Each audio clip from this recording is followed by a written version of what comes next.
네, 제 발제는 조금 재미는 없으실 거예요.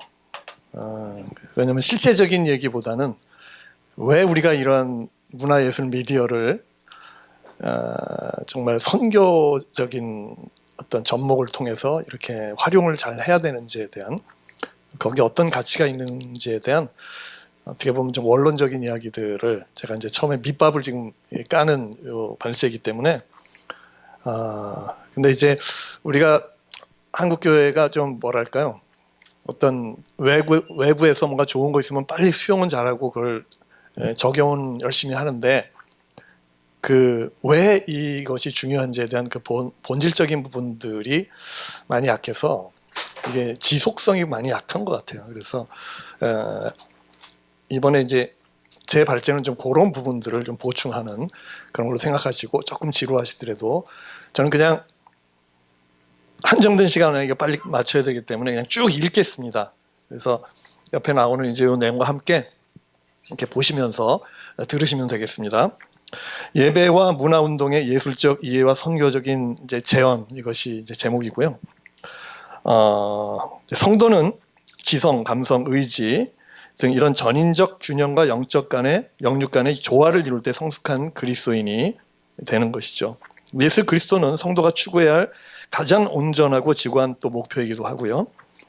그래서 바울은 우리가 다 하나님의 아들을 믿는 것과 아는 일에 하나가 돼 온전한 사람, of perfect man을 이루어서 그리스도의 장성한 분량이 충만한 데까지 이르는 것이 교회와 성도의 또 이 선교의 저는 지향점인 것 같습니다. 선교하는 것보다 더 중요한 것은 온전한 선교죠. 그래서 20세기 복음주의는 본래 그 총체적인 특징을 잃어버린 개인 구원에만 관심 있는 복음, 빈약한 복음으로 축소되었습니다. 선교도 영혼 구원만으로 이해하는 경향이 있습니다. 근데 다행히 1974년에 시작된 이 로잔 운동을 통해서 온 교회가 협력해서 온 세상에 온전한 복음을 전파하라는 그 모토처럼 이 통전적인 선교, 홀리스틱 미션을 회복하자는 목소리를 지금 높이고 있고요. 그래서 문화, 예술, 미디어 선교에 관한 이 발제의 서론부터 제가 전인적, 온전함 또는 통전성 이런 것들을 거론하는 이유는 현 사역과 선교가 성경이 말하는 이 복음을, 온전한 복음을 전파하고 있는지 좀 돌아보기 위한 것입니다. 그래서 올해는 이 KWMC 세계선교대회에서 문화예술 미디어 분야를 논의하는 첫 해입니다. 여러분 참 잘 오신 것 같아요. 때 맞춰서 잘 오신 겁니다. 그래서 이 글도 문화예술 미디어 분과 토의의 첫 발제 내용이고 이기 때문에 이 글의 방향을 기초와 토대로 잡았습니다. 기초가 튼튼해야지 그 외에 어떤 건물도 우리가 안전하게 지을 수 있듯이 우리는 이 기초를 다지기 위해서 성경과 그리고 이미 50여 년 전에 시작돼서 지금까지 이어진 로잔 언역, 그 다음에 마닐라 선언, 특별히 예술과 미디어에 대해서 굉장히 강조한 케이프타운 서약을 우리의 논의의 토대로 삼아야 된다고 생각합니다. 자, 첫 번째, 찬양운동의 발발과 의의입니다. 찬양에 대한 관심 있는 분들이 오늘도 많이 오셨는데 특별히 1987년도는 한국의 역사에서, 기독교 역사에서 굉장히 중요한 포인트입니다. 80년대 한반도에 일어난 찬양운동은 문화예술 미디어 선교 영역에 아주 큰 획을 그은 사건입니다. 특히 1987년 서울, 대전, 대구, 인천 이런 다양한 곳에서 서로 아무런 사전 소통이 없었는데 동시다발적으로 이 목요 찬양 모임, 화요 찬양 모임, 금요 찬양 모임이 그냥 동시다발적으로 일어났어요. 이것이 삽시간에 한반도 전역으로 퍼져갔고 이 현상은 설교의 신여 정도로 여겼던 찬양을 이제는 그 자체가 예배라는 인식의 대전환을 가져온 예배 회복 운동이었습니다. 이 운동의 배경을 살펴보면요, 60년대 성령운동으로 교회가 부흥 성장했죠. 70년대 선교단체와 제자운동을 통해서 말씀이 강화됐죠. 공교롭게도 성령 충만과 말씀이 풍성히 갈 때 시와 찬미와 신령한 노래로 서로 화답하고 찬양한 이 바울 서신의 기록, 에베소서 5장과 골로새 3장에 있는 그 말씀들처럼 80년대 이 찬양운동이 폭발적으로 일어난 것은 이 성경적인 맥락과 그 흐름을 같이 한다고 보는 것이죠. 그래서 이 흐름이 90년대와 2000년대로 넘어가면서 지역교회 예배로 이제 수렴되는 이런 현상을 통해서 우리는 이 운동을 예배 갱신 운동으로 보기도 합니다. 그리고 이 찬양 운동은요, 단순히 이벤트나 집회와는 그 차원이 달랐습니다. 아주 강력한 성령의 기름 부으심이 있었고요. 경험하셨던 분들 여기 많이 계실 텐데 평일에도 교회에 젊은이들이 가득 찼습니다. 수많은 청년들이 하나님 나라의 열망과 삶을 드리는 헌신으로 이어졌습니다. 그 결과 이전에 없었던 새로운 기독교 문화가 꽃을 피웠고 수많은 젊은이들이 목회와 문화사역, 선교에 자신의 삶을 헌신했습니다. 그런데 재밌는 것은요, 이 현상이 젊은이들이 대거 선교 헌신하는 시기와 맞물립니다. 1988년부터 2년마다 개최된 선교 한국, 아마 잘 아실 텐데요. 3만 6천 명의 선교 헌신자, 지금까지. 저도 그 선교 한국을 통해서 음악 선교에 헌신을 했거든요. 1995년에 개최된 미전도정적 복음화 운동인 G코라는 세계 선교 대회를 기점으로 수만 명이 또 헌신하는 엄청난 청년 자원들이 세계 선교 헌신하게 되는 것입니다. 모든 선교 대회마다 이전에 없던 뜨거운 찬양과 예배 열기가 가득했죠. 이처럼 폭발적인 찬양과 선교 헌신의 주체가 20대였다는 점에서 젊은이 부흥운동으로 보기도 합니다. 80년대, 90년대 이 찬양운동이 발발한 이 시기는 젊은 찬양 사역자들 뿐만이 아니라 이 새로운 CCM 또 예배곡들이 홍수처럼 쏟아져 나왔습니다. 관련 공연, 방송, 교육, 음반 산업이 일어났고요. 그 영향으로 무용, 미술, 디자인 이런 기독교 문화 예술 전반이 그 이전과 비교했을 만큼 활성화되었습니다. 찬양과 예배 운동이 결국 문화 선교에 대한 관심, 그리고 예술 미디어의 부흥, 그리고 선교의 헌신까지 가져온 것이죠. 자, 두 번째, 예배와 문화 예술 그리고 선교의 상관성에 대해서 좀 우리가 살펴볼 필요가 있습니다. 우리가 이 부분을 좀 이해를 하면은요, 우리의 예배 그리고 우리의 선교가 왜 우리가 지금 여러분들이 하려고 하는 이런 어떤 미디어 예술 분야가 그렇게 밀접한 관계가 있는지에 대해서 좀 이해가 되실 겁니다. 먼저 예배와 선교의 관계부터 잠깐 보려고 하는데요. 존 파이퍼는요, 그의 책 열방을 향해 가라는 선교에 관한 책 1장 첫 구절에서 이렇게 이야기합니다. 교회의 궁극적인 목표는 선교가 아니라 예배다. 예배가 없기 때문에 선교가 필요한 것이다. 예배가 없는 곳에 예배를 세우기 위해서 선교한다는 거죠. 왜냐하면 궁극적인 존재는 사람이 아니라 하나님이기 때문이다. 네, 이런 화두를 던졌습니다. 이 한마디가요, 서구 선교의 지형도를 바꿔놓았어요. 선교 프로젝트에 집중해온 선교단체들이 예배 중요성을 깨닫게 되고요. 그 우선순위를 회복하는 움직임이 일어났습니다. 예배보다 선교에 더 무게중심을 두는 우리 한국 교회도 굉장히 중요한 메시지가 아닌가 저는 생각됩니다. 자, 예배가 최우선이라는 주장, 이것이 예수님의 지상명령을 축소시킬까요? 그렇지 않습니다. 데이비드 퍼슨이라는 이 학자가 위대한 계명이 우리가 누구인지 드러낼 때 지상명령은 우리가 무엇을 해야 하는지를 규명해 준다. 그러니까 우리의 정체성이 분명할 때 선교는 더 온전히 일어난다는 거죠. 위대한 계명은 하나님과 이웃을 사랑하고 예배하는 교회의 본질을 다루는 것이고, 지상명령은 열방을 구원하는 교회의 사명을 다룬다는 거죠. 그래서 이 선교의 원료인 예배가 뜨거울수록 선교는 더 불타오른다는 것입니다. 그런 면에서 80년대 예배갱신 운동이 이 대대적인 선교 운동으로 이어지고 그 과정에서 문화예술 미디어 영역까지 부흥한 이 사건은 예배와 문화예술 선교사의 상관관계를 잘 보여주는 역사적인 하나의 사례로 볼 수 있습니다. 자, 정리하면 문화예술 미디어는 예배 언어이고 하나님 나라의 복음을 표현하기 위한 선교의 구성 요소이고 효과적인 도구라는 것이고, 결국 문화예술 미디어는 예배와 선교 분리될 수 없는 그런 핵심 매체라는 결론이 내려집니다. 자, 창의성과 예배에 대해서 이제는 좀 살펴보려고 하는데요. 여러분, 우리가 하려고 하는 이 모든 미디어 예술 사역은요, 가장 중요한 핵심이 창의성입니다. 정말 우리가 창의성을 가지고 이런 사역을 해야만 효과적인 이 영향력을 미칠 수가 있는 분야죠. 자, 예배의 정의를 먼저 한번 볼게요. 하나님의 계시에 대한 성도의 반응, 이것이 우리는 예배의 정의라고 보통 얘기하지 않습니까? 그런데요, 이 창조 작업이 굉장히 비슷한 면이 있는 거예요. 이 창조 작업의 핵심 원리도 아름다움의 원천이신 하나님께 반응하는 것이에요.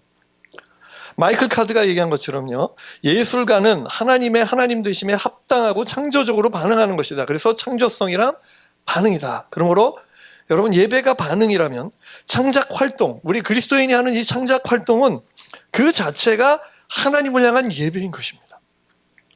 우리가 누군가를 사랑하기 시작하면요, 우리의 몸, 우리의 마음, 정신, 감정이 반응합니다. 그 사랑하는 대상에 반응하게 됩니다.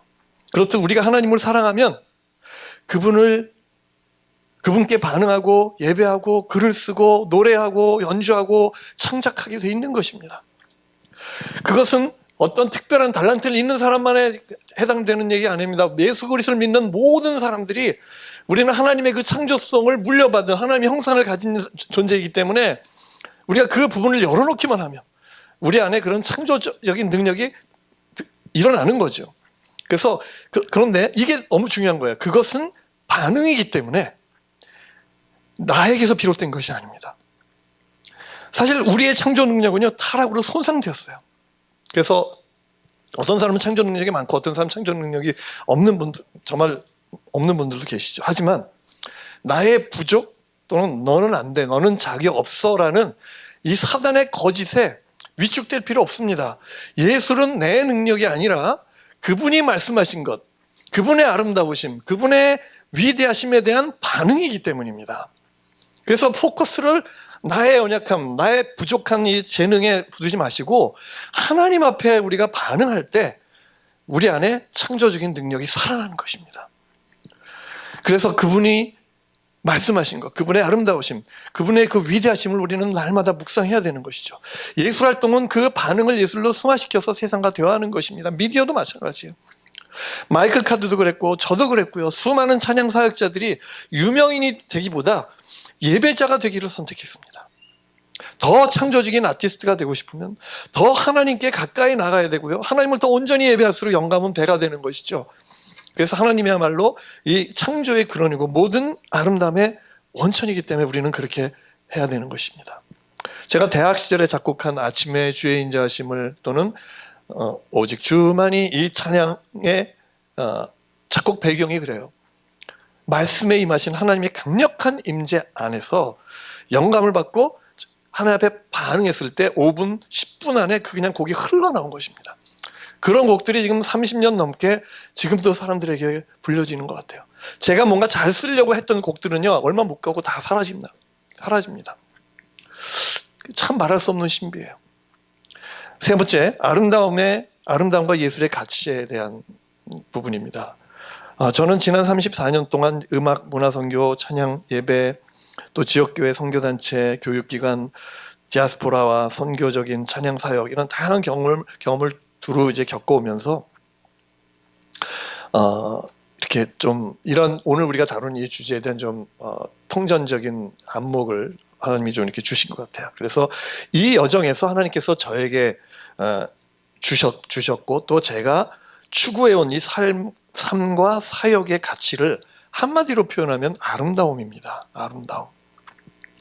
하나님은요, 상상을 초월하는 우주 만물을 말씀 한마디로 창조하셨습니다. 하나님의 창조는 인간의 것과 차원이 다릅니다. 비교 불가죠. 하나님은 모든 창조를 마치신 후에 그 아름다움에 취하셔서 보시기에 심히 좋았다라고 감격해 하셨습니다. 이 아름다움은 삼위 하나님의 속성이면서 그분은 끊임없이 아름다움을 창조하십니다. 그래서요, 하나님의 형상으로 만들어진 인간도 이 아름다움을 소유하고 싶고 누리고 싶어 합니다. 그래서 우리는 이 아름다움에 만족감을 느낍니다. 그것이 바로 우리 영혼이 아름다움에 목말라 하는 이유입니다. 아름다움을 싫어하는 사람은 아무도 없을 거예요. 그래서 탁월한 예술 작품을 볼 때 우리는 탄성이 터지는 것이고요, 삶의 의미와 존재의 가치를 일깨우는 것입니다. 미적 감성은요, 인간 영혼에 어떤 양식을 주는 것이에요. 중학교 때 제가 저희 학교에서 EQ 그 감성 지수가 전교 1등이었습니다. 그래서 그 시절 저는 어떤 아름다움에 굉장히 빠져서 그렇게 살았던 거예요. 거기 그런 걸 많이 추구하고 거기에 가장 제 마음이 흥분되는 그러한 청소년기를 저는 좀 지냈던 것 같아요. 근데 이제 군에서도 예수님을 만났습니다. 모태신앙이었지만 저는 군에서 예수님을 만났고 시와 성경과 음악에 저는 빠졌었어요. 하나님을 찬양하는 기쁨에 저는 심취해 있었습니다. 제대 후에 이제 제가 가입한 IBF라는 선교단체에서 정말 거기서 많은 영적인 훈련을 받았고 세계관 훈련 받고 말씀 훈련을 받았어요. 너무 좋았어요. 그런데 4학년 정도 됐는데요, 제가 숨이 막히더라고요. 네, 지성사회 복음화가 이 IBF의 목표거든요. IBF라는 단체를 제가 폄하하는 건 아닙니다. 너무 중요한 사역을 하고 있어요. 그런데 이 감성적인 영역이 좀 약한 단체예요. 근데 저는 거기서 숨이 막혀서 죽을 것 같았어요. 그래가지고 대학교 4학년 때 저희 학교에서 아마추어 오케스트라를 제가 제 주변의 지인들하고 창단을 했어요. 그렇게 한 1년 정도 하고 나니까 제가 살아날 것 같더라고요. 그래서 다시 또 마무리를 잘 했는데, 이 개인적인 제 고백을 꺼낸 이유가 있습니다. 이게 비단 저만의 문제일까요? 아니면 이런 선교단체만의 문제일까요? 왜 개신교는 진선미 가운데 유독 이 미, 즉 아름다움의 가치를 가볍게 여길까요? 예술의 가치를 저평가할까요? 여기 오신 분들은 고평가하기 때문에 온 줄 믿습니다. 아트믹션 디렉터인 데보라 킴 선교사님, 원래 이번에 여기 오시려고 했다가 시간이 나서 못 오셨는데, 그분이 10년간 이 아트미션이라는 단체를 선교한국과 연계해서 이렇게 진행을 하시면서 내린 결론이 있었어요. 그 얘기를 들었습니다, 직접. 한국교회 안에 예술에 대한 올바른 이해가 선행되지 않으면 이 교회의 예술적 자원을 선교적으로 동원하는 일은 쉽지 않을 것이다.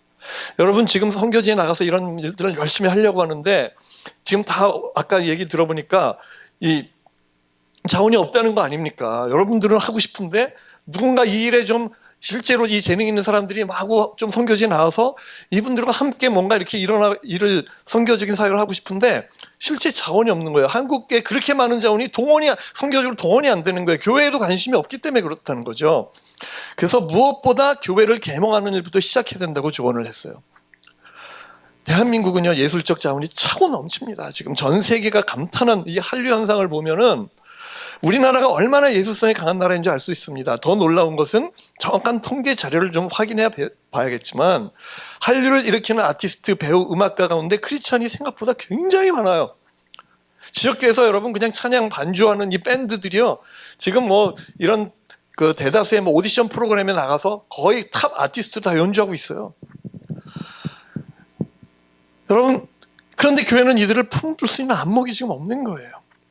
그래서 오늘 오늘 내일 중에 이 부분에 대해서 우리가 많은 이제 아마 토론을 하게 될 텐데요.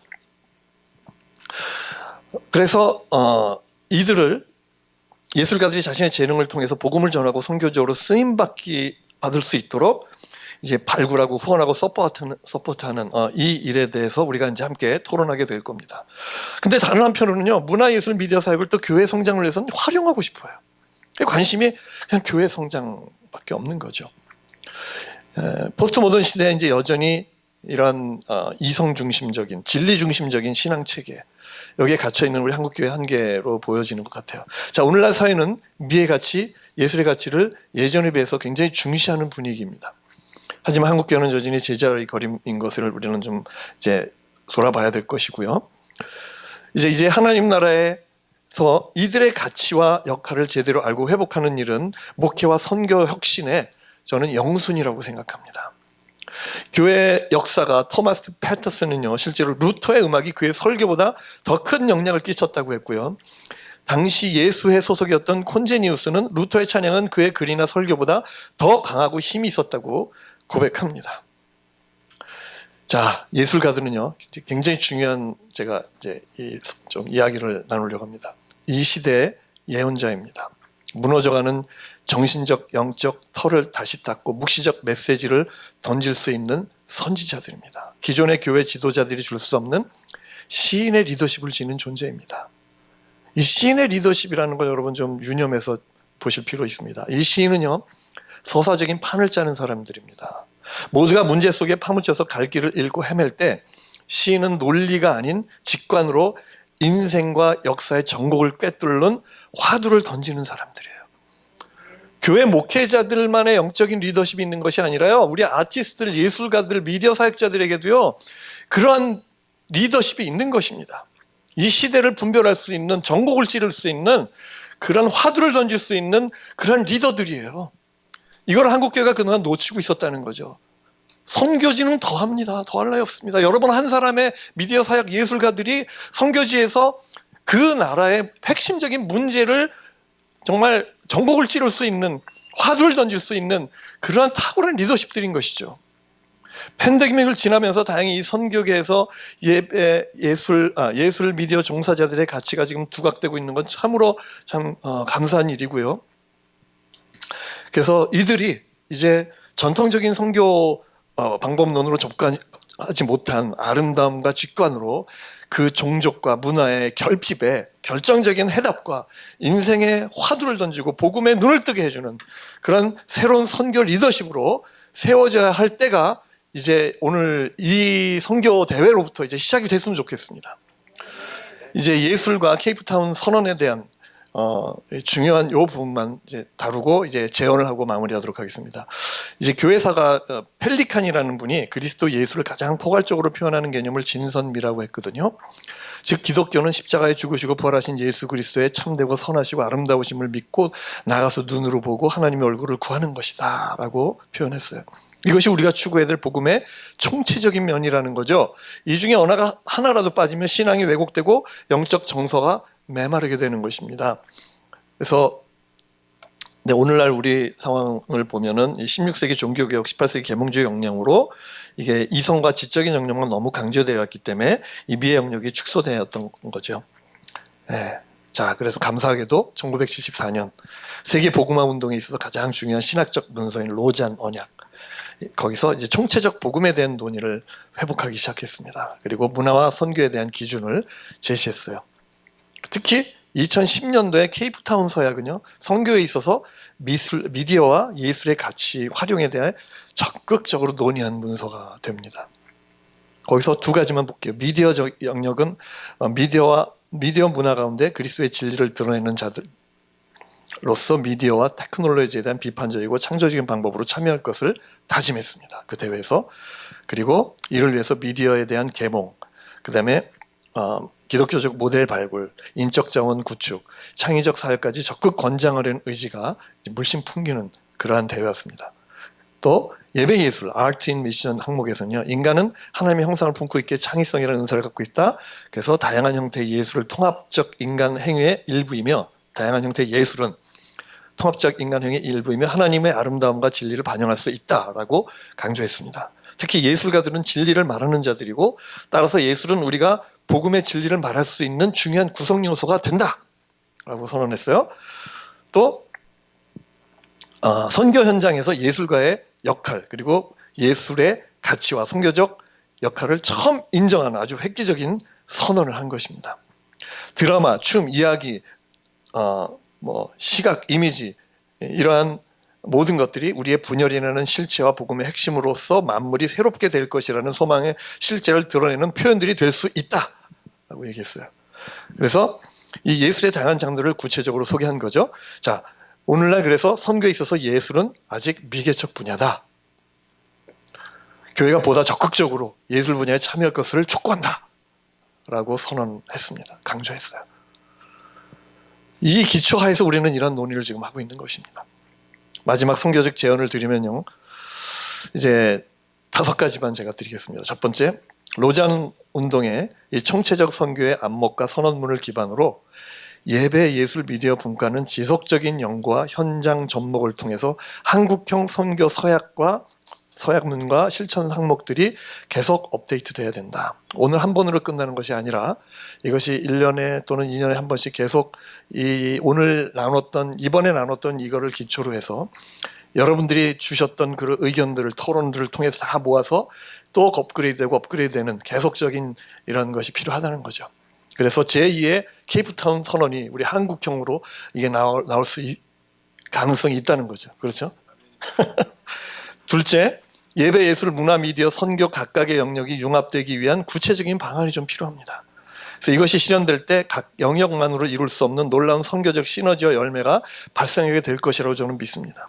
향후 그 동역과 융합이 가져다줄 이 선교적 파급 효과가 무엇인지 연구하고 분석하고 그 사례와 열매들을 활발하게 논의할 필요가 있습니다. 그래서 우리가 이렇게 여러 군데서 여러분들이 오셔서 함께 논의하는 이제 시발점이 된 것이죠. 세 번째는 문화, 예술, 미디어가 선교의 중요한 동반자로 인정된다면 이 선교의 세대 교체는 반드시 필요하다. 오늘도 우리가 얘기 나왔지만 우리는 이제 나이가 좀 많잖아요. 근데 미디어에 우리는 좀 아직 익숙하지가 않아요. 근데 우리 다음 세대는 너무나 익숙합니다. 그들의 언어예요. 그들을 활용해야 됩니다. 세대 교체가 일어나야 됩니다. 기성세대 선교 방법론의 혁신과 변화가 일어나야 됩니다. 네 번째는 넘쳐나는 젊은 예술, 문화, 미디어 자원을 선교에 동원하기 위해서 체계적이고 구체적인 로드맵을 개발할 필요가 있습니다. 마지막으로 다섯 번째는 각 교회와 에이전시, 기관들과 포괄적인 동역, 상호 협력이 절실합니다.